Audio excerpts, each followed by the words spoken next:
Ora, bom dia, espero que esteja tudo bem desse lado. Sou o Ricardo e este será o episódio 2 de uma temporada especial, final de ano, do podcast Talvez Incomode, que é sobre livros e histórias. Bem, antes de iniciar propriamente o episódio de hoje, quero partilhar uma coisa que me aconteceu esta semana. Uma colega de trabalho ficou surpreendida ao saber que tenho um podcast e a primeira reação dela foi do género: ui, então tu és famoso? Quantos seguidores é que tens? E eu rio-me bastante com isso, porque não é a primeira vez que tem essa reação, mas disse-lhe que era algo muito discreto e que o tema provavelmente não era para toda a gente, porque, pronto, é sobre livros. É curioso como hoje em dia se dá tanto significado aos números de seguidores. Parece que é esse principal ou até o único indicador para algo ser reconhecido como bom ou mau, e nem sequer estou a dizer que este mini projeto seja classificado como bom ou mau. Mas acabei por fechar o assunto dizendo que isto é apenas um hobby. Um hobby que me diverte e pronto. E que na verdade é mesmo isso. Mas pronto, vamos lá ao que interessa. O título deste episódio é Como se chega ao limite. Como é habitual, vamos ao contexto de como o livro que vou falar chegou até a mim. Desta vez é bastante simples. Foi-me recomendado por uma amiga que até já participou, já deu o seu contributo com uma opinião sobre o livro, um livro na primeira temporada, a Isabela. Nós de vez em quando vamos atualizando um ao outro sobre o que estamos a ler. E foi numa dessas partilhas que a Isa me disse que estava a ler um livro diferente e que muito provavelmente eu iria gostar. Esperei então que ela terminasse a leitura para ter um feedback mais completo. Quando acabou, confirmou aquilo que já tinha dito, que era um livro diferente e com uma história muito envolvente. Então, sem hesitar, encomendei-o e esperei até ir a Portugal para começar a leitura. O livro chama-se Véspera, da autora Carla Madeira. A Carla Madeira nasceu em Belo Horizonte, no Brasil, em 1964. Abandonou um curso de matemática para se formar em jornalismo e publicidade. E ainda bem. Apesar de só ter lançado o seu primeiro romance em 2014, Natureza da Mordida, e posteriormente Tudo é Rio, estes livros tornaram-na numa autora muito lida, sobretudo no Brasil. Mas vamos então ao livro que li da sua autoria. Este é verdadeiramente um livro diferente.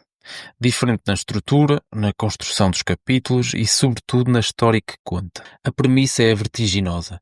O livro começa com uma mulher profundamente traumatizada por um casamento destroçado e, num momento de total descontrolo, Vedina abandona o filho. Logo a seguir, arrepende-se, volta ao local onde o deixou, mas já não encontra nada, nem o filho, nem qualquer vestígio da sua presença. Isto foi o que a Isa mais ou menos me contou e é também o que está na contracapa do livro. Por isso não estou aqui a dar nenhuma de spoiler.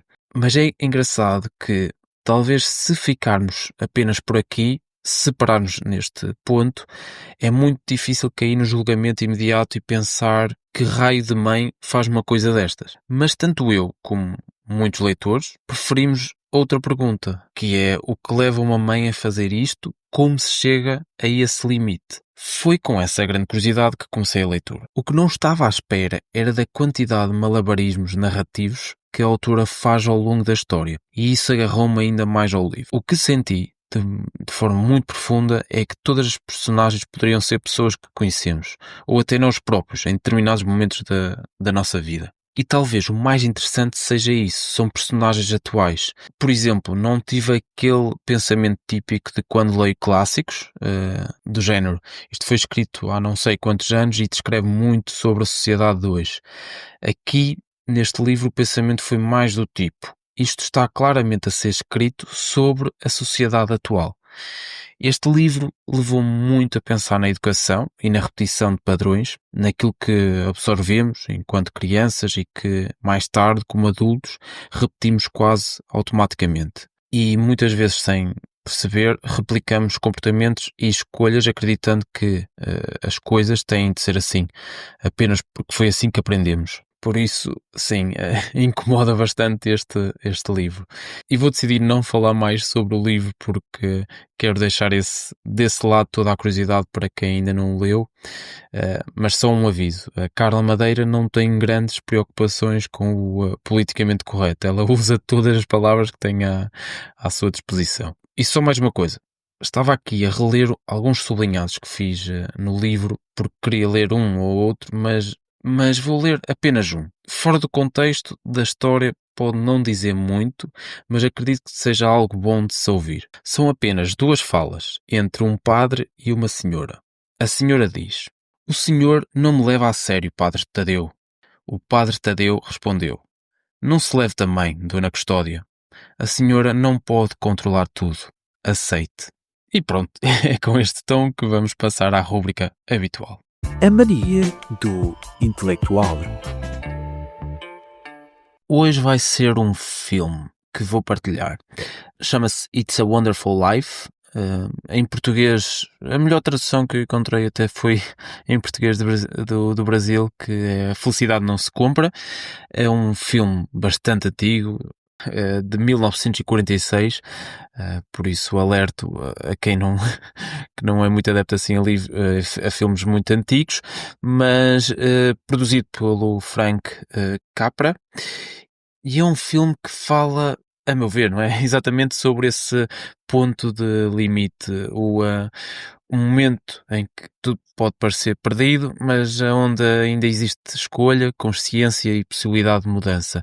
É um filme que eu voltei novamente a ver nesta semana, e como muitas vezes acontece, vermos o mesmo filme ou lermos o mesmo livro em fases diferentes, a mensagem também é passada de maneira diferente, e desta vez, digamos que estive atento a outros pormenores, a outros detalhes que na primeira vez me saltou à vista, e gostei do facto de surpreender-me novamente a ver o filme. Acho que é um filme mesmo muito, muito bonito. É um filme que pode-se dizer que é um filme de Natal. Acho que demonstra mais aquela parte que eu mais gosto do Natal, que são os afetos, o convívio, as amizades, a família. Pronto, deixo só isto aqui no ar e não quero dizer mais nada para não estragar a surpresa para quem tiver o interesse de ver o filme. Pronto, e num tom de conclusão deste episódio, quero dizer o seguinte, relacionado tanto com o livro como com o filme que sugeri. Talvez seja isto que estas duas coisas me deixaram. Ou seja, o limite nem sempre é um ponto fixo ou um fim, nem um momento isolado, mas muitas vezes o limite constrói-se devagar, nos padrões que repetimos, no que não questionamos, no que achamos normal, porque foi assim que aprendemos. E talvez o mais difícil não seja chegar ao limite, seja em reconhecê-lo. É isto que nós temos para hoje. Como sempre, um bocadinho de incómodo. Quero, sobretudo, desejar um Feliz Natal para quem ouviu este episódio e que comam muitas rabanadas, que também é importante. Tenham uma boa semana e é isso. Um Feliz Natal. Obrigado e até já.